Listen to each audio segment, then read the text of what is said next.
ಹೋಟೆಲ್ಗಳಲ್ಲಾಗಿರುವಂಥ ಸಮಸ್ಯೆ ಒಂದು ಕಡೆಯಾದರೆ ಇನ್ನು ನಿತ್ಯ ಅನ್ನದಾಸೋಹ ಮಾಡ್ತಾ ಇದ್ದಂಥ ದೇವಸ್ಥಾನಗಳಲ್ಲೂ ಕೂಡ ಸದ್ಯ ಅನ್ನಪ್ರಸಾದ ಒದಗಿಸೋದಕ್ಕಾಗ್ತಿಲ್ಲ. ಅದರಲ್ಲೂ ಬೆಂಗಳೂರಿನ ಪ್ರಸಿದ್ಧ ಬನಶಂಕರಿ ದೇವಾಲಯ ನಿತ್ಯ ಇಲ್ಲಿ ಅನ್ನದಾಸೋಹ ನಡೀತಾ ಇತ್ತು. ಆದರೆ ಈಗ ಗ್ಯಾಸ್ ಸಿಲಿಂಡರ್ ಇಲ್ಲದೆ ಅನ್ನಪ್ರಸಾದವನ್ನು ಕೂಡ ಹೇಗೆ ಮಾಡಬೇಕು ಅನ್ನುವಂಥ ಪ್ರಶ್ನೆ.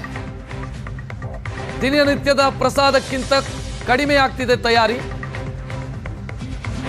ಅನ್ನ ಸಾಂಬಾರು ಈ ರೀತಿ ಕೊಡ್ತಾ ಇದ್ದಂಥ ಅನ್ನದಾಸೋಹ ಈಗ ಕೇವಲ ರೈಸ್ ಬಾತಿಗಷ್ಟೇ ಸೀಮಿತವಾಗಿದೆ.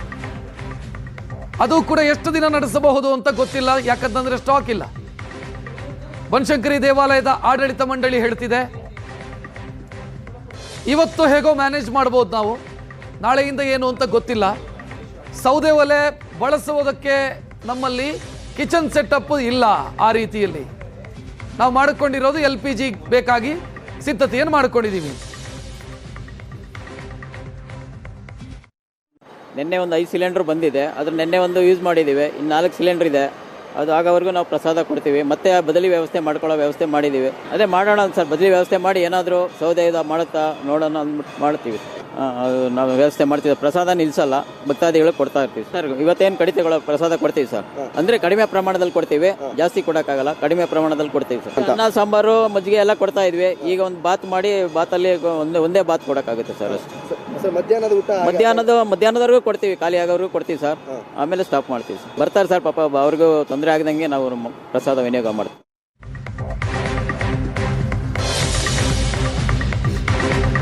ಹೋಟೆಲ್ ಮಾಲೀಕರು ಪರಿಸ್ಥಿತಿಯನ್ನು ನಿಭಾಯಿಸೋದಕ್ಕೆ ಒದ್ದಾಡ್ತಿದ್ದಾರೆ. ಡಿಸ್ಟ್ರಿಬ್ಯೂಟರ್ಗಳಿಗೆ ಫೋನ್ ಮಾಡ್ತಿದ್ದಾರೆ, ಅವ್ರ ಫೋನ್ ರಿಸೀವ್ ಮಾಡ್ತಿಲ್ಲ. ಸೌದೆ ಒಲೆಯಿಂದ ಅಡಿಗೆ ಮಾಡಿ ಕೆಲಸದವರಿಗೆ ಕೊಡ್ತಾ ಇದ್ದೀವಿ, ಗ್ರಾಹಕರಿಗೆ ಕೊಡೋದಕ್ಕೆ ಸಾಧ್ಯ ಇಲ್ಲ ದೊಡ್ಡ ಪ್ರಮಾಣದಲ್ಲಿ. ನಿರಂತರವಾಗಿ ಫೋನ್ ಮಾಡ್ತಾ ಇದ್ದೀವಿ ಡಿಸ್ಟ್ರಿಬ್ಯೂಟರ್ಸ್ಗೆ, ಅವ್ರ ಫೋನೇ ರಿಸೀವ್ ಮಾಡ್ತಿಲ್ಲ. ಹೋಟೆಲ್ ಮಾಲೀಕರು ಅಳಲು ತೋಡ್ಕೊಳ್ತಾ ಇದ್ದಾರೆ.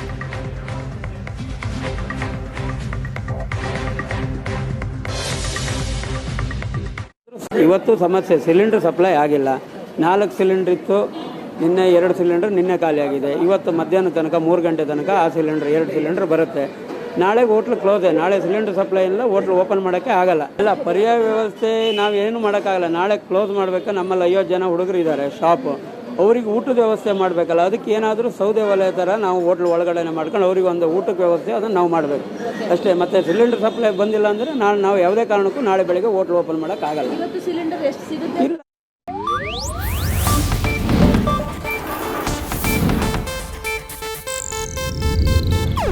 ಇದು ಏಷ್ಯಾನೆಟ್ ನ್ಯೂಸ್ ನೆಟ್ವರ್ಕ್ ಪ್ರಸ್ತುತಿ.